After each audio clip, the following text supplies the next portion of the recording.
Personally, I think this looks amazing, and I think that losing more weight from here wouldn't improve the quality of her physique. It would probably make her look a little bit skinny. This guy is sub 10% for certain. Single digit body fat. The guy is shredded. Not saying to not chase your dreams, but I am saying try to set realistic goals. Coach Greg, and in today's video, I'm going to be answering a question and giving body fat percentage of people who submitted their photos want to learn from Coach Greg. And so first up, Sylvia, 5'8", only 117 pounds. And so she says her body fat percentage is 21%, but she wants to cut down to 18% and keep it there. Her question, what part of my body do I need to work out to look better? And so in looking at her physique, I think 21% is a great estimate, and I would suggest she doesn't try to lose any more. Personally, I think this looks amazing, and I think that losing more weight from here wouldn't improve the quality of her physique. It would probably make her look a little bit skinny. And so overall, to look better, I would suggest adding muscle everywhere. I don't see her as having underdeveloped shoulders or small glutes or tiny legs. She seems to have great symmetry, is proportion well, and so my suggestion, simply add on more muscle everywhere. And up next, Arnold. He stands 5'2" and is a jacked 198 pounds. Unfortunately, he self-assessed his body fat percentage at 10%, and his goal is to be 5% body fat, and asks, do I have a chance at going to the Olympia? And so first of all, in his condition on stage, he's about 20% body fat. And so this to me is an off-season shape. He's on stage in what I think should be his fattest off-season weight. He's not fat or obese. He's simply not in competition shape for being a bodybuilder. And his goal in the year is to get to 5% body fat while remaining at 198 pounds.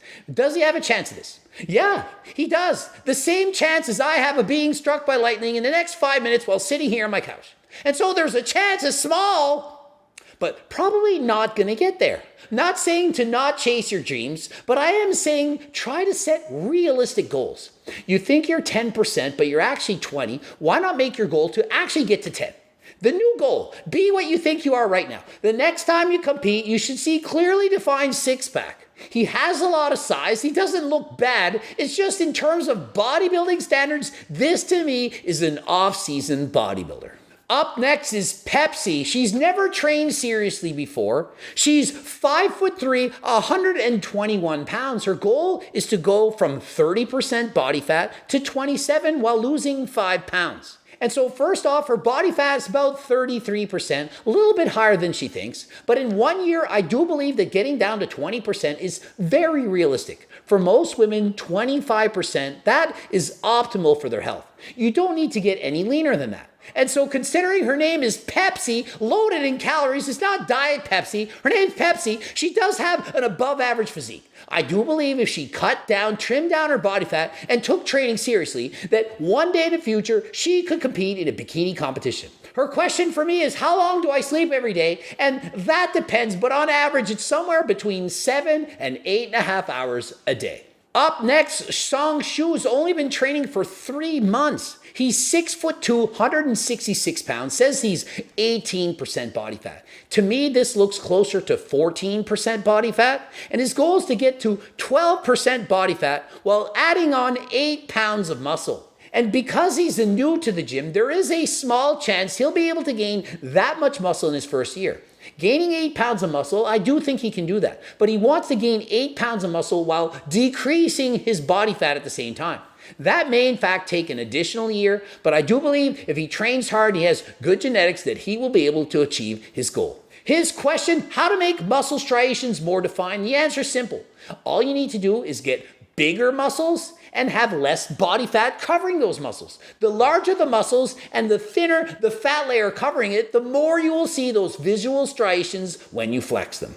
Up next, Mustang, 5'9", 187 pounds. Look at this guy's physique. He says 16% body fat. I do believe that to be correct. Look at the small waist, the wide shoulders, and clearly visible quads. His goal to get to 176 pounds while carrying 10 to 12% body fat. Perfectly reasonable goal for next year. His question, how much body fat percentage do I need to lose until I can get rid of the fat on my upper chest? Well, that all depends. Some people lose more fat in some places versus another. But for most people, if you get to 10 to 12% body fat, you are going to have a clearly defined chest. You will have hardly any fat on it. But if you want to see crazy mind-numbing striations, you will have to continue to diet to sub 7% to compete in a bodybuilding competition. Next up, Xiaxio Ming. He's 6 feet tall, 136 pounds, and he believes he's 15% body fat. He's only been training 10 months, and his goal is to be 12% body fat and 143 pounds. And so he wants to get leaner and build muscle at the same time. What do I think of all this? I think the guy has body dysmorphia. There's no way you can look at this physique and think it's actually 15%. This guy is sub 10% for certain. Single digit body fat. The guy is shredded. Look at the calf striations, back muscles. The guy has almost no body fat. He's literally in contest condition. He could stand up on stage in 1 week. And so his body fat percentage, probably somewhere around 7 or 8%, certainly not 15. And so my advice, go on a lean bulk. Try not to diet. This is the exact example of somebody that needs to eat more, not less. And so what he should do is increase his body fat to 12%, not lower it to 12. He's already below 12. He needs to add about 5 pounds of fat, and with that, he'll have more energy, be able to train harder than last time, and dramatically improve his chances of building muscle. Just continue to eat in a surplus, build more muscle, increase body fat, and later on in the future, you can then worry about dieting for bodybuilding competitions. Up next, Rachel. She's 21 years of age. She's 5'6", 119 pounds. She's been training for 1 year. And for some reason, she's got on a Scooby hat. Not sure why she's putting on a Scooby hat for a physique comparison. But hey, she's wearing the hat, liking it. She self-assessed herself at 25% body fat, which I do believe is accurate. And she would like to get down to 20% body fat for next year. Personally, I see no reason why she should have to lose any weight. She already looks perfectly healthy. I don't think it would improve her appearance to get down to 20%. But if she's trying to compete at bikini competitions and so on, she most certainly would have to diet. Her question, is it crucial to fix posture problems before working out? The answer is no. If you did, some people would never work out. There are people that have posture problems their entire life. Doesn't mean they can't work out. And so my advice, don't do one or the other, do both. Whether you want to do it before or after the gym, that is up to you. Personally, I think stretching and working on your posture better after you've warmed up your muscles. And so at the end of a workout, I think that would be better. But please do it when you feel it's best for you. Hopefully you learned something. Ending it here. GregDoucette.com for coaching. Greg Doucette IB Pro. Don't forget Seco Bars, code Greg, 10% off on all supplements. Visit HTLTsubs.com. Also, the training books, the cookbook, hard copy, the Circle Diet Book, all available on my websites. Subscribe, click the bell button, comment for the algorithm, and until next time, I am out.